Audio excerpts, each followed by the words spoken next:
Hoje é o Dia Mundial de Conscientização sobre o Autismo. A data foi instituída em 2007 para divulgar informações e reduzir os índices de preconceito e discriminação sobre o transtorno. Quem vai conversar com a gente sobre esse assunto é a pediatra Adriana Moraes. Doutora, muito obrigada por receber a nossa equipe. Eu que agradeço, para mim, como disse, é uma honra estar aqui com vocês. Doutora, é possível identificar os primeiros sintomas a partir de qual idade?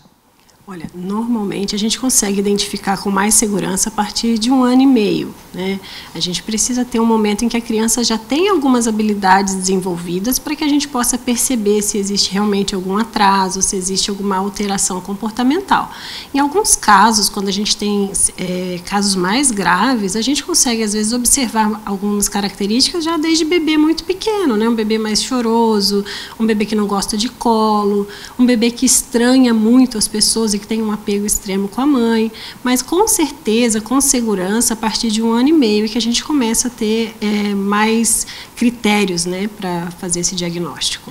E o que aconteceu que a gente está percebendo hoje um número maior de pessoas autistas? São os diagnósticos que estão sendo feitos com mais frequência? O que está acontecendo?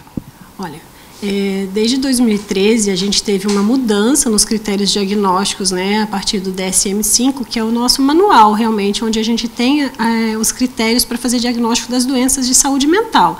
E com essa mudança, ele começou a trazer para dentro do autismo outras coisas, como o próprio Asperger, que não era considerado dentro do autismo, né? Outros atrasos, outros transtornos que ficavam em outras características. Além disso, nós temos hoje muito mais conhecimento sobre o que é o autismo, sobre todas as nuances que nós podemos encontrar dentro das características das pessoas com autismo, e aí nós temos mais profissionais sendo capacitados para fazer o diagnóstico, né? E o autismo é uma condição genética? É passado de pai para filho?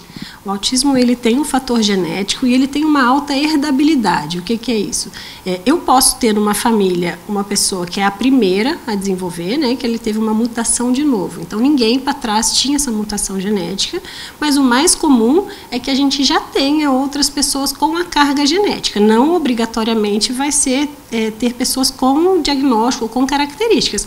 Mas hoje a gente tem visto que sim, quando a gente diagnostica a criança e a gente faz uma retrospectiva na família, a gente acaba diagnosticando no pai, ou na mãe, ou nos avós, e a gente começa a ver, bom, mas o meu tio também é assim, porque é de 90% a 98% de herdabilidade, é muito alta, né, o fator genético. E como tratar esse diagnóstico tardio? É mais fácil? É possível reverter as perdas que se teve no meio desse caminho?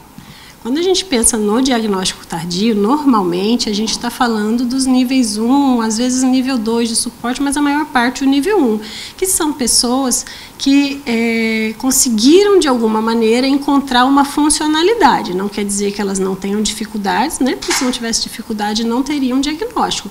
Mas todo mundo que tem o diagnóstico consegue, sim, fazer intervenções terapêuticas, seja com psicólogo, às vezes com fonoaudiólogo, com terapia ocupacional, já que as alterações sensoriais são muito comuns. Então, independente da idade, é importante fazer o diagnóstico. E tem algum sintoma para um diagnóstico tardio, para os adultos ficarem mais alertas? Olha, opa, acho que eu tenho algum tipo de problema.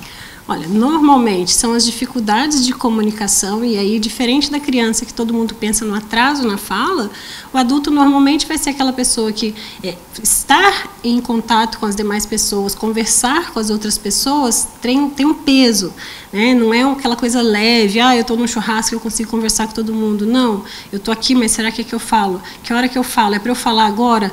Será que eu estou sendo esquisito? Então, a pessoa tem que estar sempre vigilante, pensando o que ela vai falar, qual que é o próximo passo. Então, está sempre alerta.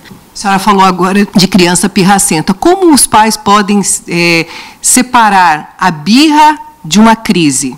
Quando eu tenho uma criança que se espera que ela já tenha mais maturidade emocional, que ela tenha mais facilidade de compreender as dinâmicas, né, sociais, então aqui pode, aqui não pode, isso não pode, e ela continua tendo muita dificuldade em lidar com essas frustrações, esse limiar de frustração muito baixo, qualquer coisa, você falou não, a criança se desregula, precisa ver se não está acontecendo alguma coisa. Obrigatoriamente é autismo? Não, mas alguma coisa está saindo do que é o padrão, né? Então, quando eu já tenho uma criança que tem o diagnóstico de autismo, como que eu diferencio se é crise ou se é pirraça? Normalmente eu falo assim, que se eu estiver fazendo pirraça porque eu quero o seu celular, se você me der o celular eu paro e vou assistir meu vídeo quietinha. Se eu estiver em crise, você pode me dar 10 celulares, eu não vou conseguir parar de imediato. É claro, depois eu vou me acalmar. Há 3 níveis de autismo. O leve não necessariamente é leve. Por quê? Não. O leve, né, a gente fala, na verdade, em nível 1, 2 e 3. Anteriormente falava em leve, moderado e grave. O nível 1, que é o que as pessoas falam de leve, ele não é leve, primeiro, porque se tem um diagnóstico é porque tem as dificuldades. Eu só posso falar em transtorno quando essas dificuldades são tantas que elas limitam a vida do indivíduo. Porque se eu falar de algumas características de autismo ou de TDAH, por exemplo, todo mundo fala, então acho que eu também sou, porque eu também sou assim. Tá, você pode até ser assim, mas não a ponto disso paralisar a tua vida ou disso te trazer um sofrimento extremo. Então, quando a gente pensa no nível 1 de suporte, as pessoas falam, porque é mais leve, porque é funcional. Essa funcionalidade, ela tem um preço. A pessoa é funcional porque ela se esforça muito mais que os demais, porque ela tem que se submeter a situações que às vezes são violentas mesmo, são agressivas para ela, mas ela precisa suportar. É possível ter uma vida normal, independente do nível do transtorno? Normal é muito relativo, né? O que é normal, assim, principalmente quando a gente pensa num paciente nível 1. Quando a gente pensa no paciente nível 3, nível 2, né, você precisa dar autonomia, dar independência.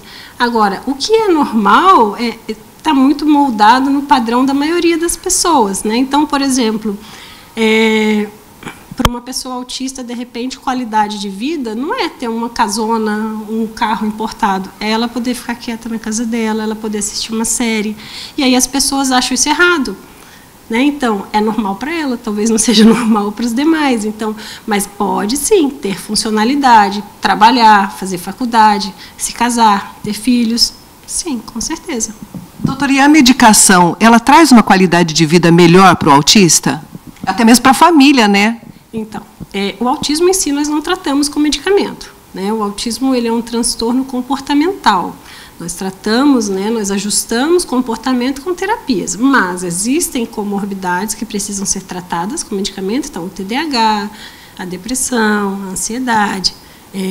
Quando a gente tem uma criança ou mesmo uma pessoa que tem muita oscilação de humor ou muita irritabilidade, nós temos medicamento, e sim, o medicamento ele tem a sua indicação e ele traz muita qualidade de vida para a pessoa e para a família, né? A partir do momento que diminui esse sofrimento, diminui essa necessidade de se expor, às vezes com muita dificuldade em algumas situações.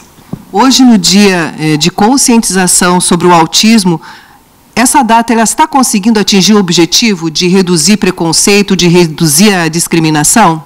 Então, eu acho que sim, é uma caminhada longa, como tudo, né? As pessoas têm muita dificuldade em lidar com o que é diferente, né? As pessoas entendem que ser diferente é ser pior ou é ser menos. Não é. Ser diferente é só ser diferente. E nós somos todos diferentes entre nós, entre si, né? Cada um tem as suas características. Quando nós pensamos no autismo, por que nós temos essa data? Para que a gente possa conscientizar, para que as pessoas comecem a entender um pouco mais o que é e entendam que todo mundo tem direito a trabalho, a dignidade, a autonomia, a estar dentro de uma escola, né, independente do nível, desde que se nós dermos o suporte adequado, se nós dermos condições, essa pessoa vai conseguir ter funcionalidade ali também. Tudo aquilo que a gente não conhece desperta medo. A partir do momento que você fica um pouco mais familiarizado, você sabe lidar melhor, você consegue receber melhor, você tem menos medo de se aproximar. E aí a gente começa a ter o que a gente chama de inclusão. Doutora, muito obrigada por participar do DC Notícias Web. Eu que agradeço, para mim foi uma honra e eu espero que nós possamos levar essa mensagem a cada vez mais pessoas para que nós possamos cada dia mais valorizar as capacidades e respeitar os limites.